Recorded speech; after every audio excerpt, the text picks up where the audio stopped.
Hello, everyone. This is Dwight Refiner's Fire with Real Deal Clips Bahamas. You can now follow me on YouTube, Facebook, and TikTok at Real Deal Clips Bahamas. This series is called The Barbershop. This is a continuation from our previous conversation. Take a listen.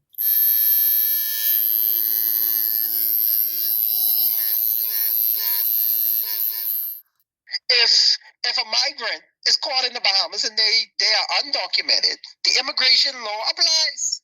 But if they are being in the process of being smuggled from one country to the next, the immigrant hasn't committed a crime until they actually land and they succeed in illegally entering a country. It's the smuggler who is committing a crime because he owns the vessel and he's transporting people across country's jurisdiction without proper documentation. Right. The immigrant isn't committing a crime. He doesn't own the vessel. He's on the vessel, but he doesn't own it. The responsibility lies with the person who's attempting to illegally transport migrants across different countries' jurisdictions. And the violation in terms of the charges may be, let's say if you're coming from Haiti, you're coming from the south, and you move from the Caribbean Sea, and let's say you go over to Cuba for a while, and bear in mind, the Americans have the eye in the sky. Mm-hmm. So if you're moving through these waters, they know. They might pretend that they don't know, but they know, and they know exactly what you're doing. Right. So if a ship or a boat with migrants on it, if they enter into the Caribbean Sea, right? Right. They can violate two countries' laws because if they could cross over and be in Cuba for if they cross into Cuba for 10 minutes, they've violated Cuba's jurisdiction. And if they come back over and they come into now Bahamian territory, they would have broken Bahamian laws as well. So if these countries, if all of them sign on to the same declaration, they can jointly charge the smuggler. Cuba could charge him, and the Bahamas could charge him if they signed on to the same declaration about how to deal with smugglers.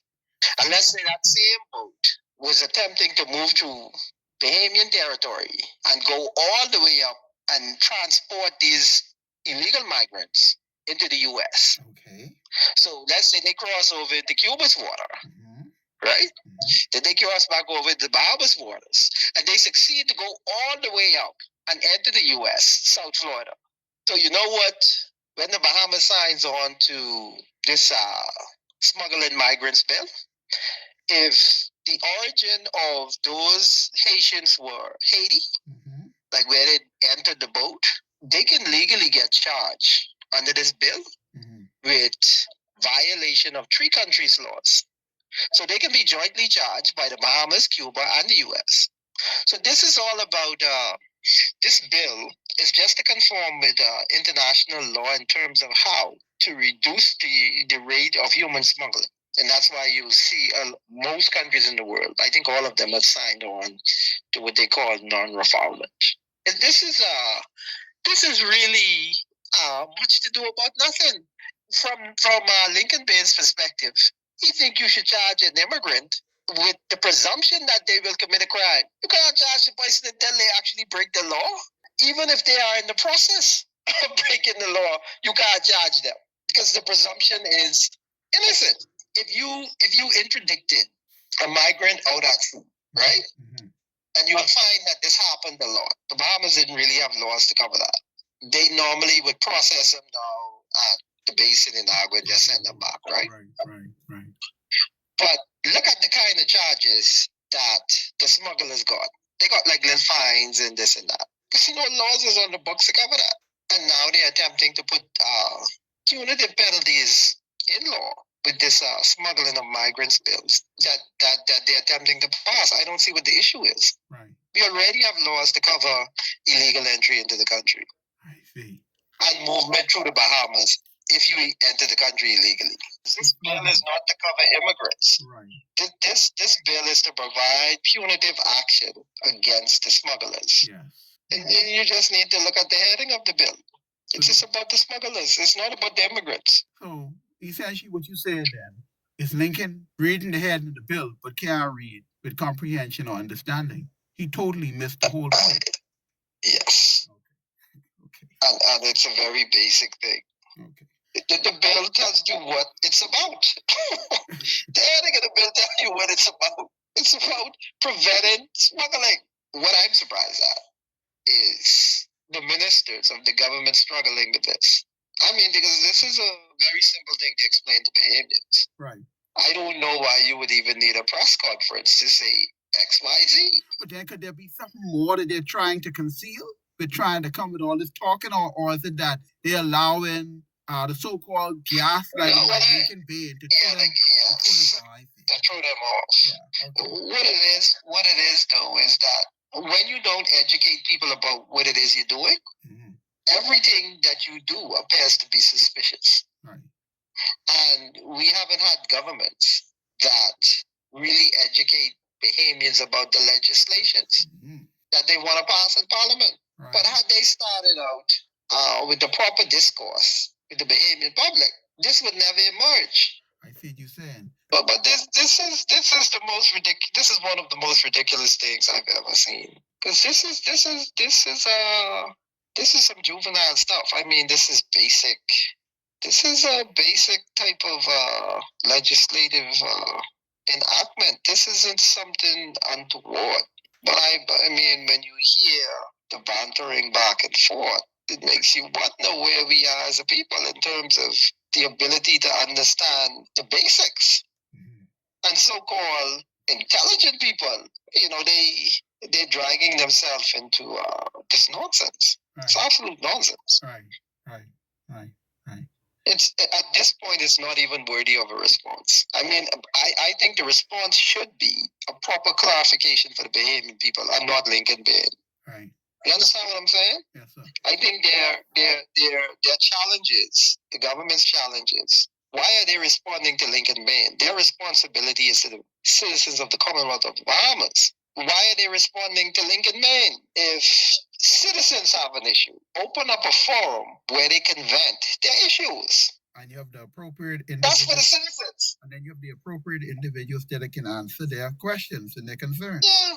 I got you. And then if Lincoln Bain wants to show up as a citizen and pose a question, that's fine. But why would you respond to Lincoln Bain? If the people have a problem and they voice their concerns, because this is about the Bahamian people. Yes. Why are you responding to one man? Right. It makes no sense. Right. It's absolute nonsense. Right. So if the people have a problem, you open up a venue to bring further clarity to the citizens of the country. That is where your responsibility lies as a government. And anybody can enter that forum as a citizen and pose any questions that they have challenges with or they need clarification on. These are very basic things. I mean, it's comical to watch this banter back and forth between Lincoln Bain and the government. And clearly, I don't know if the government is attempting or this is a ruse to keep Lincoln Bain in the spotlight. Right? Because the PLP views Lincoln Bain and the COI as a part of the formula, for them to win the next general election. Now, to my loyal listening audience, I want you to listen to a COI supporter or member misinterpret the treatment they're getting from the police officers. And it seems as though now the police is now holding back on the people. They're not harassing us the way they used to do. You see improvement in the police? I see a lot of improvement, and please see what I'm seeing now. The police are respecting Lincoln for what he is standing up for. The PLP views Lincoln Bain and the COI as a part of the formula, for them to win the next general election. So I don't know. I mean, there could be multiple things going on here. Right. But in terms of the legitimacy of the claims that Lincoln have against the smuggling bill, it's unfounded. Because the COI in the last by-election they played a role in that they pulled votes away and they were viewed as a spoiler. And most people saw it, and a lot of people called it out. So, if people seeing it and calling it out, it's safe to say that the PLP would have also seen it and realized, you know something, we could use this fella to our advantage. So, I mean, in politics, and when you play, if you play chess, the way you defeat your opponent is you engage in misdirection. So you have to make something look like something it's not. Right. So you have to create a rules. So you're moving around pieces on the board, but you're not giving away your intentions, your true intentions. You just want them to react falsely to what they call a straw man that you've created, but that ain't your play. Your play is something different. It's called misdirection. So you mean like if you are the COI leader and the party, well, the leader in particular, Mr. Bain, right? And you want to keep donors coming in and giving money, right? Then you could fudge your numbers with 50 and 60,000 views to give the impression that you have the support of the Bahamian people, when in reality you don't, because you could buy these services now online and they'll run the numbers for you, and to the common man it look like legitimate numbers. But where it falls short is that in our by-election, the numbers don't add up. Could you explain how can you run 50 and 60,000 views online on multiple platforms, but when it comes time for the so-called 50,000 views online to show up in a by-election, you don't even get 400 votes? Like, could you help the Bahamian people make sense of these numbers? Now, I know you're an analyst, so we're asking you to lend your expertise to explain the indifferences, the confusion in these numbers. Well, either Lincoln Bain has a huge international following, which is irrelevant in a local election in the Bahamas. Your international following is irrelevant. And I don't believe Lincoln has an international following, because if he had that kind of reach, you would have seen his advocacy on some more regional and more international platforms. Okay.